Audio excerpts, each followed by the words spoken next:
su canal dando clic en el botón.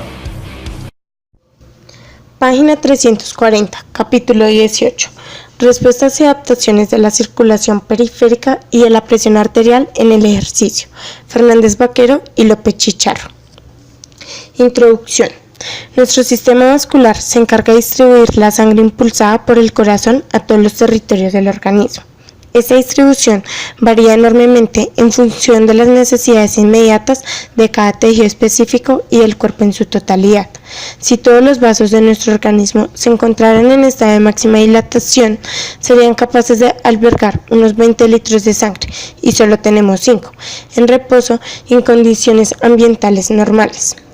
Los tejidos más activos desde el punto de vista metabólico son los que reciben mayor cantidad de sangre. El hígado y los riñones conjuntamente reciben casi la mitad de la sangre que se distribuye por todo el organismo, el 27 y el 22% respectivamente, mientras que toda la musculatura esquelética, que supone algo menos de la mitad del peso del sujeto, recibe tan solo el 15% del gasto cardíaco. Durante el ejercicio es necesario que la sangre se dirija preferentemente a las zonas donde más se necesita, de forma que en ejercicios de intensidad elevada que implican a un número importante de grupos musculares, los músculos esqueléticos puedan llegar a recibir hasta un 80% del gasto cardíaco, considerando además que en estas condiciones el gasto cardíaco también aumenta de forma considerable. El sistema vascular es el encargado de llevar a cabo estas variaciones en la distribución de la sangre de manera que en cada momento el gasto cardíaco se reparte de la forma más adecuada. El flujo de sangre que transcurre a través de un vaso depende de diversas variables, pero como veremos a continuación, durante el ejercicio prima la variación del calibre del mismo o lo que es lo mismo, el tono vascular. Por una parte, el flujo que discurre a través de un tubo es proporcional al gradiente de presión existente entre ambos extremos y a la resistencia que encuentra en el interior del tubo. Durante el ejercicio, el aumento de la presión de perfusión muscular es la consecuencia de la elevación de la presión arterial o de la reducción de la presión venosa, mediada por la acción de bombeo del músculo esquelético en contracción. En cualquier caso, no parece que la presión de perfusión tenga importantes variaciones entre los tejidos del organismo. Por su parte, la resistencia al paso de la sangre depende de 3 factores: la viscosidad de la sangre, la longitud del vaso y su diámetro. En condiciones normales, la viscosidad de la sangre no varía, o si lo hace, las variaciones son mínimas, y tampoco lo hace la longitud del vaso, así que la única variable que queda es el diámetro o el radio del vaso. Por consiguiente, y en ausencia de cambios importantes en la presión de perfusión, el principal controlador del flujo sanguíneo muscular es el tono de los músculos lisos de los vasos. Flujo es igual a AP por R a la 4, donde AP es el gradiente de presión y R el radio del vaso. Más concretamente, es una función de las arteriolas, arterias de pequeño calibre inmediatamente. Página 341.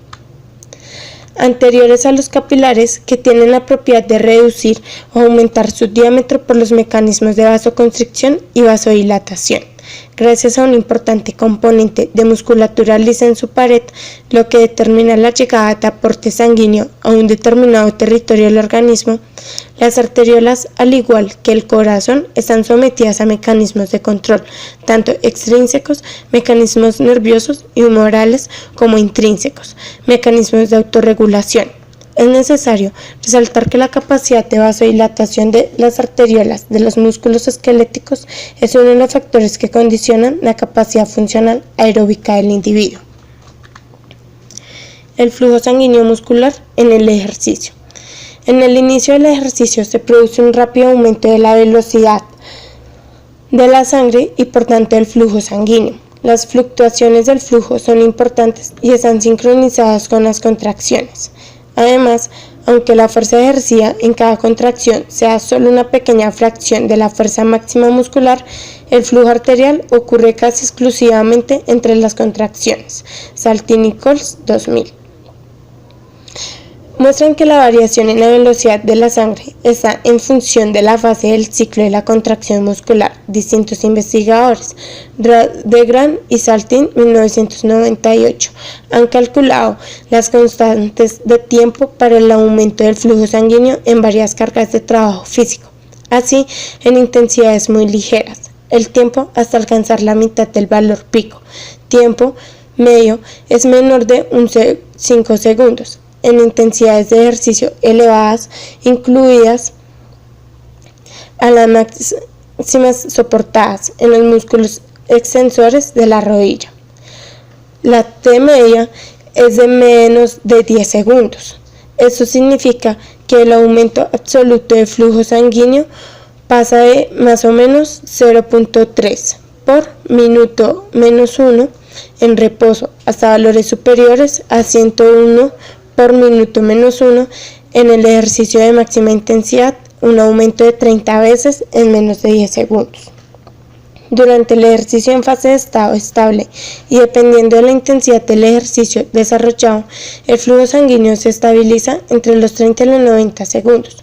Un pequeño aumento adicional puede ocurrir durante el ejercicio de muy alta intensidad, y si el trabajo puede continuar durante horas, el flujo de sangre y el VO2 a la 2 permanecerán estabilizados. Sarbar y Coles, 1987.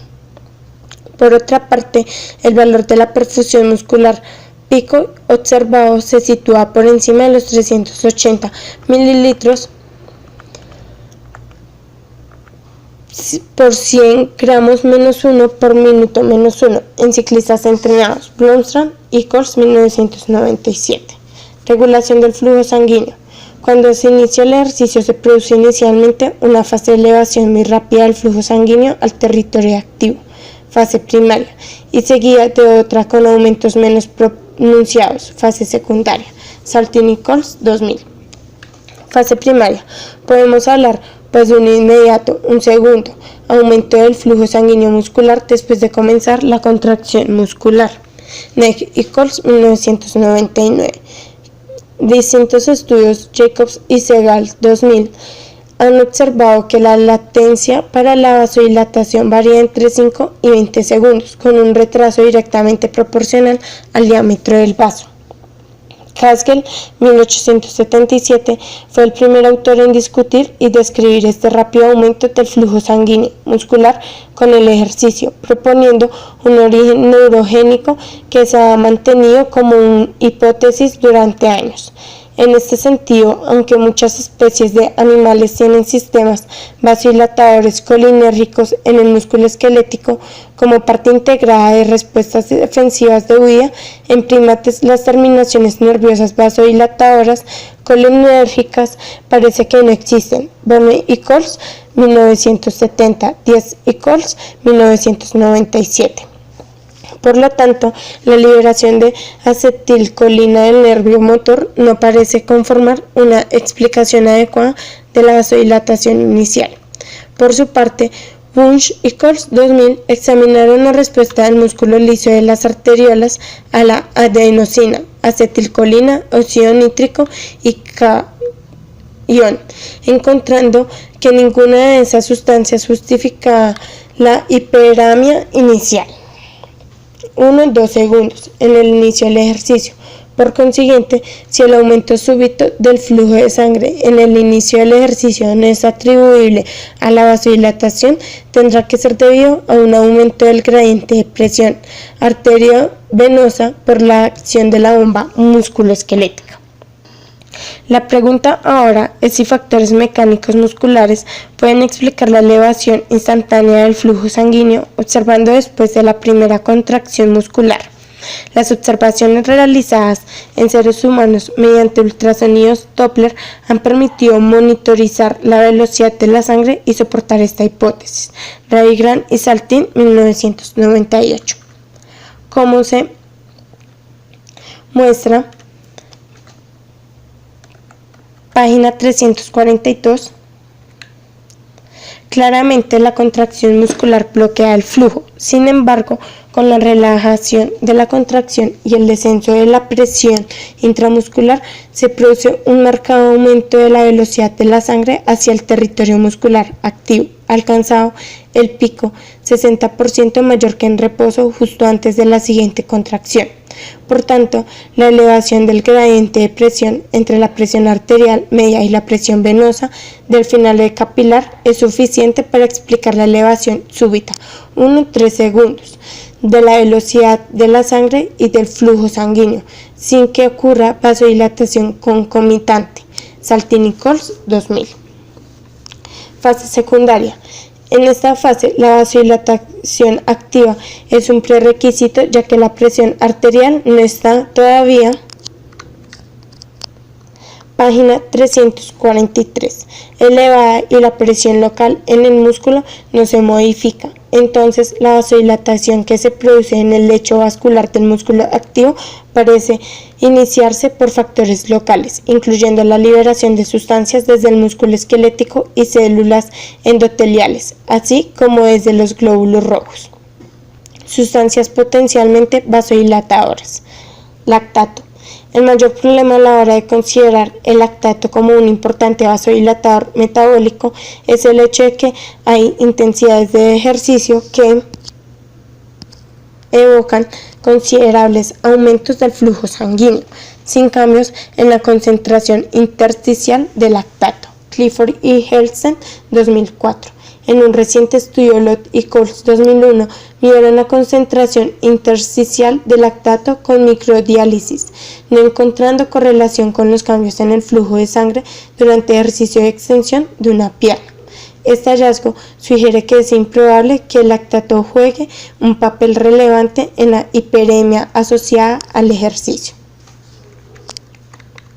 Ion hidrógeno. Se ha propuesto que los cambios en el pH puedan regular el tono vascular, de manera que una reducción del pH pudiera disminuir la concentración intracelular de Ca-ion, provocando una relajación de las células musculares lisas. Penn y Coles, 1998.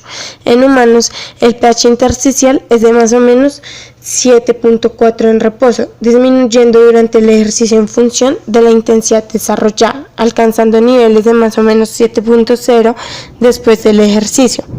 Sin embargo, no parece haber relación directa entre el pH y la hiperemia en ejercicio. Street y Coles, 2001. Por consiguiente, puede que los cambios en el pH puedan modificar otros mecanismos vasodilatadores, pero no determinan el flujo de sangre al músculo esquelético durante el ejercicio. Oxígeno. Varios estudios han observado que el flujo de sangre a las piernas es mayor en ejercicio en condiciones de hipoxia que en normoxia. Koskolow y Coles, 1997, Rush y Coles, 1999. Además, los estudios con hiperoxia no han mostrado efectos sobre el flujo de sangre a las piernas ejercitantes en intensidades. Página 344. Submáximas y máximas de ejercicio. Richardson y Coles, 1999. Estos hallazgos indican que los vasos del músculo esquelético responden a la falta de oxígeno, pero que la cesión de oxígeno no es el primer controlador del flujo de sangre en los músculos activos. Hay evidencias de que la saturación de oxígeno anteriolar no cambia durante la contracción muscular inducida por electroestimulación, pero en cambio hubo un descenso de la saturación de oxígeno venular.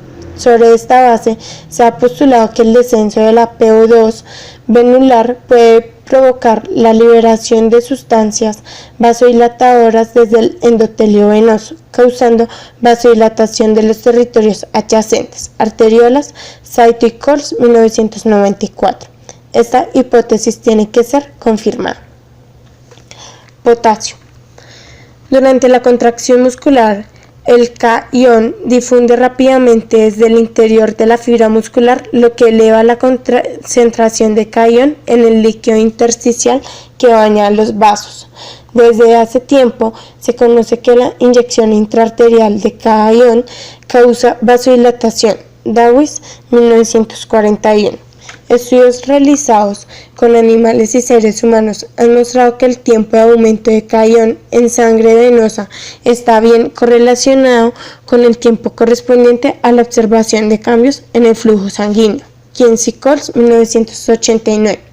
Sin embargo, no se conocen bien los mecanismos por los que aumento de catión produce relajación de las células del músculo liso y la consiguiente vasodilatación. Adenosina y ATP. La adenosina es formada en la parte extracelular de la célula muscular, lo que explica que puede aumentar en el intersticio, incluso en bajas intensidades de ejercicio. La adenosina es un potente vasodilatador, habiendo encontrado elevadas correlaciones entre su aumento en territorio intersticial y el incremento del flujo de sangre. Helston y Coles, 1998. La infusión de antagonistas de los receptores de la adenosina reduce el flujo de sangre inducido por el ejercicio hasta un 20% en humanos. Reagan y Calvet, 2001. Por otra parte, ni el bloqueo de receptores de adenosina, Koch y Coles, 1990, ni su desensibilización, Hester y Coles, 1982, altera el flujo sanguíneo en perros, lo que hace dudar sobre el papel esencial de la adenosina en el control de la hiperemia en ejercicio. El ATP es un conocido vasodilatador, causando además la liberación de conocidos vasodilatadores, no prostaglandinas y factor hipolizante derivado del endotelio, DHF. Sin embargo, no se conoce. Página 345. No se conoce la relación entre los cambios en la concentración de ATP en el intersticio, que aumenta con el ejercicio, y las modificaciones en el flujo de sangre en el territorio activo. Óxido nítrico, tanto en el endotelio como las células musculares esqueléticas, son potenciales fuentes de NO en el tejido muscular esquelético durante la contracción muscular. La formación de NO después de endotelio puede aumentar en respuesta a la unión con el receptor de componentes como la bradykinin, acetilcolina y ATP, o por factores mecánicos como el estrés sobre la pared. La activación del ácido nítrico sintasa, NOS, en las células musculares puede estar relacionada con el aumento de calcio intracelular que ocurre como consecuencia de la contracción muscular. El óxido nítrico parece relacionado con la regulación del tono vascular de reposo en un gran número de tejidos, incluyendo el músculo esquelético. El mecanismo principal del efecto vasodilatador del óxido nítrico es la activación de la guanilato ciclasa en las células del músculo liso. Murat, 1986. El NO puede participar indirectamente en la vasodilatación al estimular la liberación de prostaglandinas vasodilatadores desde las células endoteliales. Basals y Coles, 2003. El papel del NO en la hiperemia en el músculo esquelético ha sido ampliamente debatida debido a los resultados contradictorios de diferentes estudios, tanto en animales como en humanos. Hay un razonable consenso de que la contracción muscular provoca la formación de NO por las células musculares esqueléticas y posiblemente por las células endoteliales, siendo liberado ese NO al espacio extracelular. Ballon y Nadler, 1996, Silveira y Coles, 2003, Tidball y Coles, 1998. La mayoría de los estudios realizados in vivo, tanto en animales como en humanos, indican que el óxido nitrógeno está implicado en la regulación del flujo de sangre muscular basal y en regulación del ejercicio. Clifford y Helston, 2004. Varios estudios, Duffy y Coles, 1999, Dick y Coles, 1995, en seres humanos han encontrado también que la inhibición de la NOS disminuye el aumento inducido por la contracción del flujo sanguíneo en un 30%. Los diferentes resultados entre los estudios parecen debidos